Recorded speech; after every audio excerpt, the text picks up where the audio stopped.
Hi, and welcome you all to this video lecture on cytoplasmic determinants and genomic equivalence. This is a part of the paper that we communicate for the postgraduate course in their second semester, which is on comprehensive biology.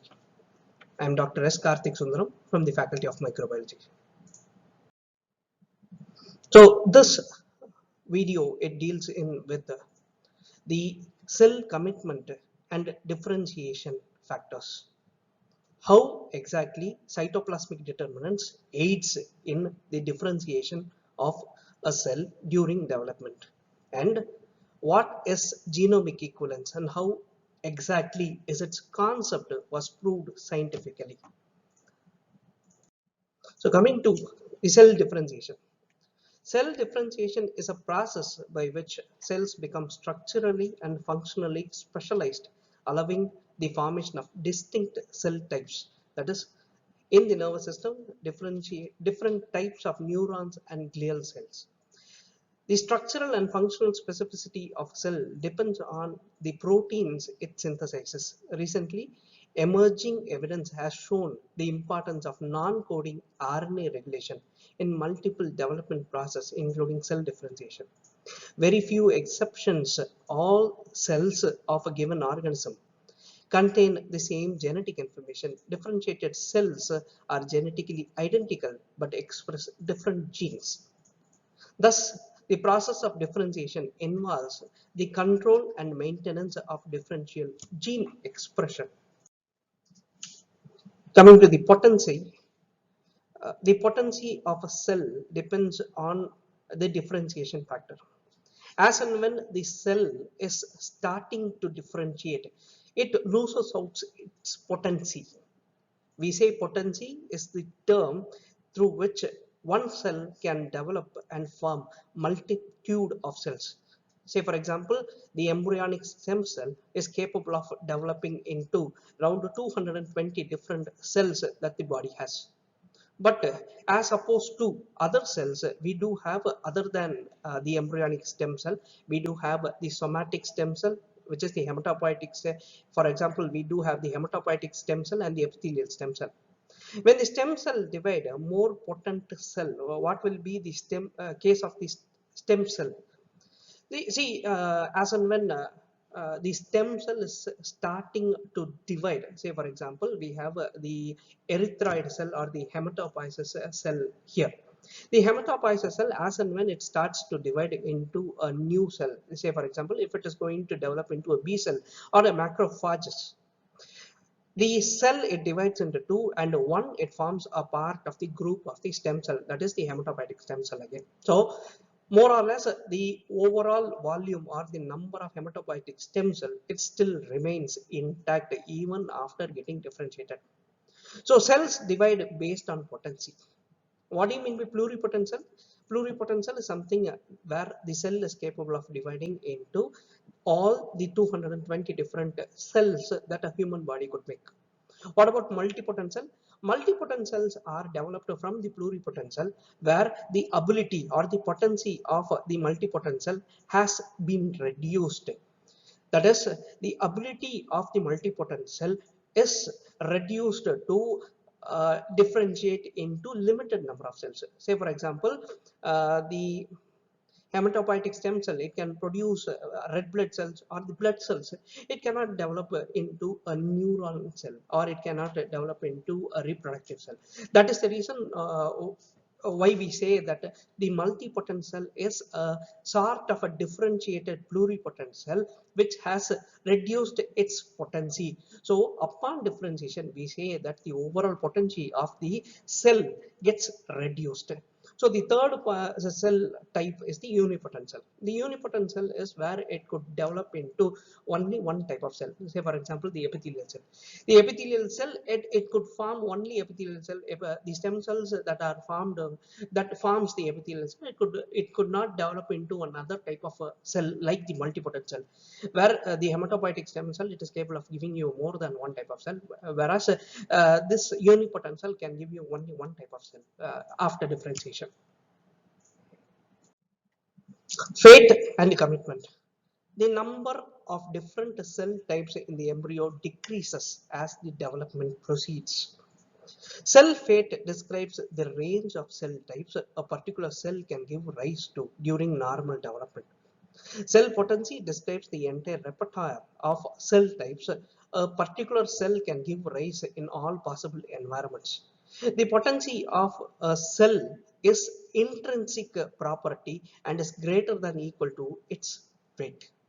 The fate of a cell depends on its potency and the environment in which it is present. In animals development, the cell fate and the potency are progressively restricted until a cell becomes terminally differentiated. As cell fate becomes restricted, following each decision in the developmental hierarchy, cells are said to be committed in a certain state. In animals, commitment occurs in stages.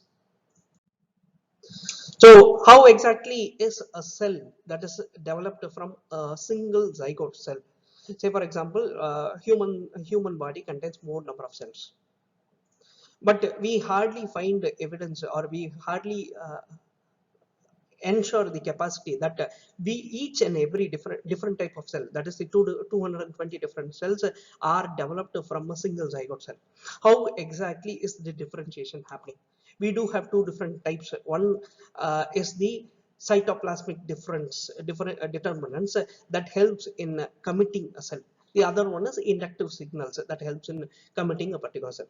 Both the inclusion of cytoplasmic determinants and inductive signals are very much important for the commitment and differentiation of a particular hematopoietic stem cell or a multipotent stem cell. So, coming to the cytoplasmic determinants, a cell can divide and produce two daughter cells committed to different fates. How exactly are these fates determined? It is based on the intracellular molecules, or the molecules that are present in their cytoplasm, or the concentration of different particles present in their cytoplasm. This is achieved through asymmetric distribution of the cytoplasmic factors that can influence the fate of the daughter cells.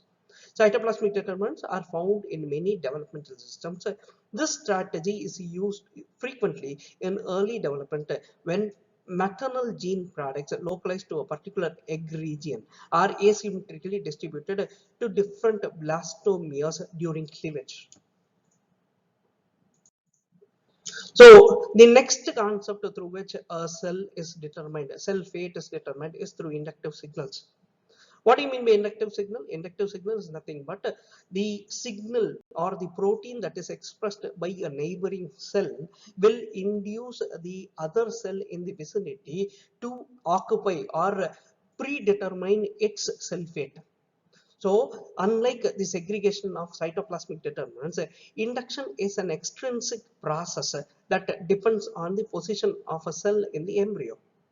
Induction is a process whereby one cell or a group of cells can influence the development fate of another, and is a common strategy to control differentiation and pattern formation in development. Two identical cells can follow different fates if one is exposed to an external signal while the other is not.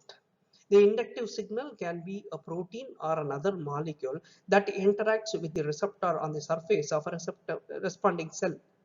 The signal initiates a signal transduction cascade that influence the activity of transcription factors and other proteins, eventually altering the protein pattern of gene expression. Responding cells may show a single stereotyped response to the inductive cell, or a graded response dependent on its concentration, in which the case is called a morphogen. Mechanism and development of commitment. The response to inductive signal depends on the ability of the cell to receive the signal and react in an appropriate manner. This ability is called competence. The loss of competence is one of the mechanisms by which a cell becomes irreversibly committed to a given developmental pathway. In other words, the cell is no longer able to respond to the inductive signals. The two types of induction can be distinguished on the basis of choices available to the responding cell. intrinsic, instructive and permissive induction. Instructive induction occurs where a responding cell has a choice of fates and will allow one developmental pathway following induction and an alternative pathway in the absence of inductive signals. An example, in the early xenopus embryo, ectoderm will form neural plate in the presence of inductive signals from the notochord, but epidermis in the absence of induction signals. Permissive induction occurs when responding cell is already committed to a certain fate and requires the induction signal to proceed in the developmental pathway. So coming to the next concept about genomic equivalence. What do we mean by genomic equivalence? Genomic equivalence is the concept where we say that there is no alteration in the overall genetic factor of a cell even after differentiation. The common theory that existed before is that a cell that is differentiated after the zygote, after the multiplication of cells from the zygote, we say that the cell is differentiated to a particular fate. When this cell is differentiated or it attains a particular fate, we feel as if it has lost its ability to develop into another cell. We say that as a multipotent and a unipotent cell. When such is the case, it was thought that the cells, the unipotent and the multipotent cell, has lost its genetic factor, whereby it has lost its ability to generate into a new or pluripotent stem cell. So genomic equivalence gives us an idea of whether, say for example, the cells that are present in the eyes of a human being to the cells that are present in the legs of the human being, all the cells do contain the same genetic information irrespective of where they are placed. It is only based on their overall expression factor that the cells are arranged accordingly. So genomic equivalence is an idea where we need to confirm for the presence of the same genetic factor in all the cells present in an organism. During 1950s, F.C. Stewart and his student found that differentiated root cells removed from the root could grow into normal adult plants when placed in a media culture. These cloning experiments produced genetically identical individuals, popularly called clones. The fact that a mature plant cell can differentiate and give rise to all different kinds of specialist cell of a plant shows that the differentiation does not necessarily involve the irreversible change in a DNA. In plants, at least, cells remain totipotent. They retain the zygote's potential to form all parts of a mature organism. Plant cloning is now used extensively in agriculture. Differentiated cells from animals often fail to divide in culture, much less develop into a new organism. Animal researchers have approached the genomic equivalence question by replacing the nucleus of an unfertilized egg or zygote with the nucleus of a differentiated cell. The pioneering experiments in nuclear transplantation were carried out by Robert Briggs and Thomas King in 1950s and extended later by John Gordon in 80s. They destroyed or removed the nucleus of a frog and transplanted the nucleus from an embryonic tadpole cell from the same species into a enucleated cell, egg cell. The ability of the transplanted nucleus to support normal development is inversely related to the donor age. Transplanted nuclei from a relatively undifferentiated cell from an early embryo led to the development of most eggs in tadpoles. So, transplanted nuclei form from fully differentiated intestinal cells lead to fewer than 2% of the cells developing into normal tadpoles. Most of the embryos fail to make it even through the early stage of development. Developmental biologists agree on several conclusions about this result. First, nuclei do change in some ways as cells differentiate, while the DNA sequences do not change. Histones may be modified or DNA may be methylated. In frogs, the most other animals, nuclear potency tends to be restricted more and more as embryonic development and cell differentiation progresses. However, chromatin changes are sometimes reversible, and the nuclei of most differentiated animal cells probably have all genes required for making an organism, entire organism. The ability of the clone mammals using nuclei or cells from early embryos has been long possible.